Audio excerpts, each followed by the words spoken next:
Pemerintah menargetkan Perpres Ekosistem Transportasi Digital rampung sebelum 17 Agustus. Salah satu poin yang diusung adalah pengemudi ojek online akan dikategorikan sebagai pelaku usaha mikro. Namun status ini memunculkan pertanyaan, apakah benar-benar memberikan perlindungan dan meningkatkan kesejahteraan pengemudi ojol? Untuk mengulasnya lebih jauh, kita akan bergabung bersama Ketua Umum Gabungan Aksi Roda 2 Indonesia atau Garda, Raden Igun Wicaksono. Terima kasih Mas Igun sudah bergabung bersama Jopos TV. Terima kasih, selamat malam. Ya, Mas Igun, bagaimana Garda Indonesia melihat rencana pemerintah menetapkan pengemudi ojol sebagai pelaku usaha mikro? Apakah ini sudah sesuai dengan aspirasi rekan-rekan pengemudi ojol?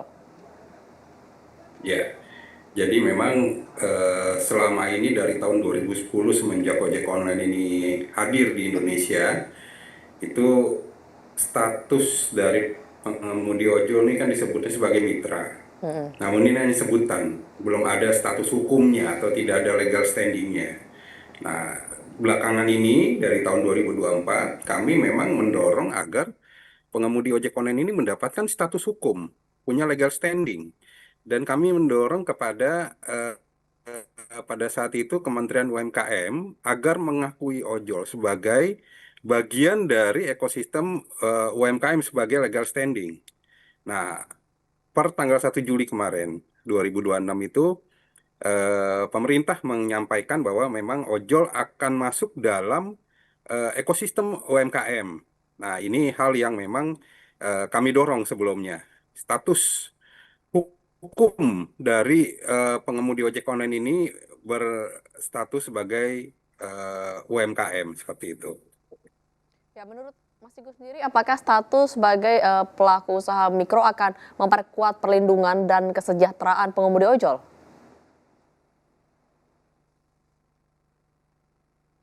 Ya, Mas Igun?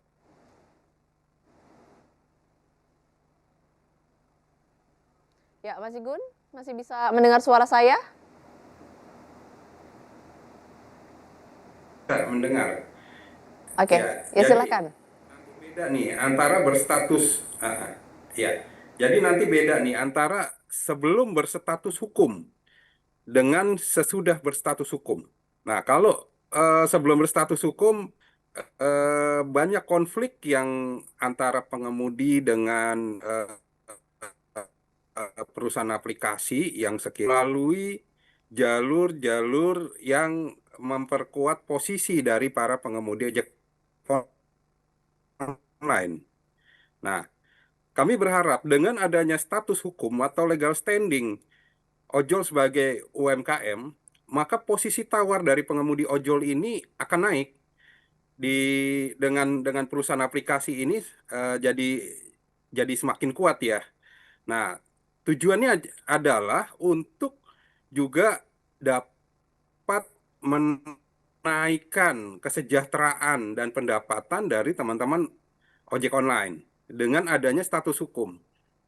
Hal ini bisa memperkuat dari teman-teman untuk bisa turut serta mengambil keputusan dalam hal penentuan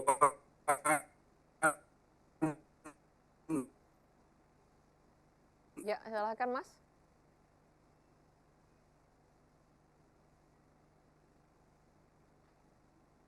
Ya, Mas Igun. Ya, Mas Igun, apakah masih tersambung? program Oke, dari perusahaan masih masih oke. masih masih tersambung. Ya, halo. Ini Ya, silakan koneksi Mas Igun. internet. Jadi memang ini yang kami harapkan. Ya, jadi memang ini yang kami harapkan. Adanya adanya status hukum itu bisa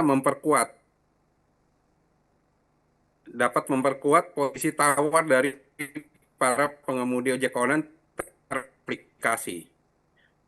Jadi menaikkan statusnya dari yang sebelumnya tidak berstatus menjadi berstatus. Seperti itu. Ya, pemerintah menyebut status usaha mikro akan memberikan akses terhadap program pembiayaan, pemberdayaan, dan insentif UMKM. Program konkret apa sebenarnya yang dibutuhkan untuk pengemudi ojol?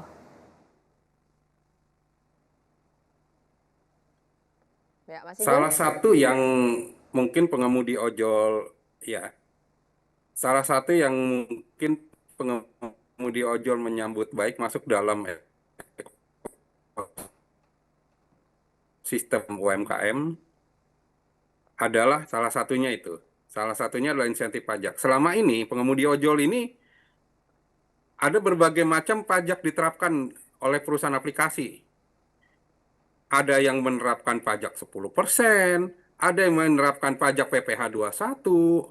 Nah, dengan status hukum, ojek online masuk dalam sektor UMKM, artinya ada insentif pajak yang tegas dan jelas bahwa di dalam UMKM untuk yang beromset tidak melebihi dari 500 juta rupiah dalam 1 tahun, insentif pajak yang diberikan kepada pengemudi ojek online itu adalah 0%.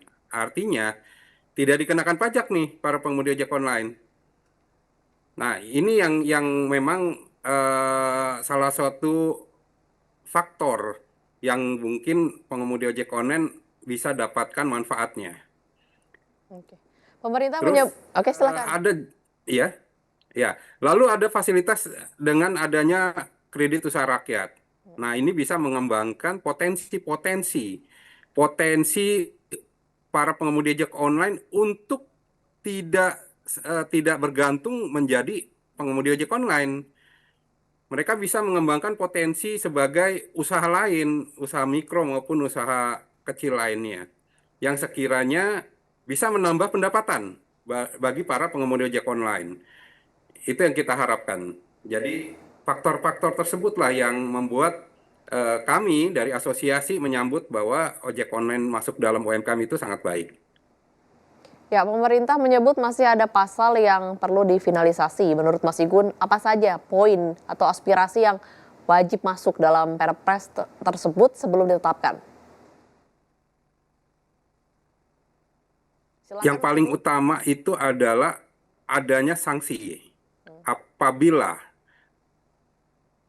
pihak perusahaan aplikasi itu melanggar dari aturan-aturan atau regulasi yang ditetapkan oleh pemerintah. Karena kami berharap ada aturan yang jelas dan tegas untuk bisa sama-sama menjalani ekosistem ini secara sustain, berkelanjutan, dan saling menjaga posisi tawar. Perusahaan aplikasi tetap bisa berusaha di Indonesia dengan baik dan benar dan mengikuti regulasi.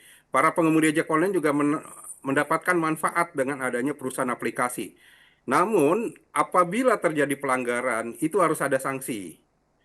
Para pihak yang melanggar dari regulasi. Itu yang kami harapkan ada di dalam poin regulasi tersebut. Ya, bagaimana Garda Indonesia melihat keseimbangan antara kepentingan pengemudi, aplikator, dan konsumen dalam Perpres ini? Apakah ada kekhawatiran beban akhirnya kembali ke pengemudi? Perpres ini kan juga kami belum dapat salinannya seperti apa ya. Jadi kami menunggu dulu hal tersebut, seperti apa isi dari Perpres, sehingga kami dapat menilai apakah perlu ada yang direvisi. Apakah sudah sesuai dengan keinginan aspirasi dari teman-teman pengemudi.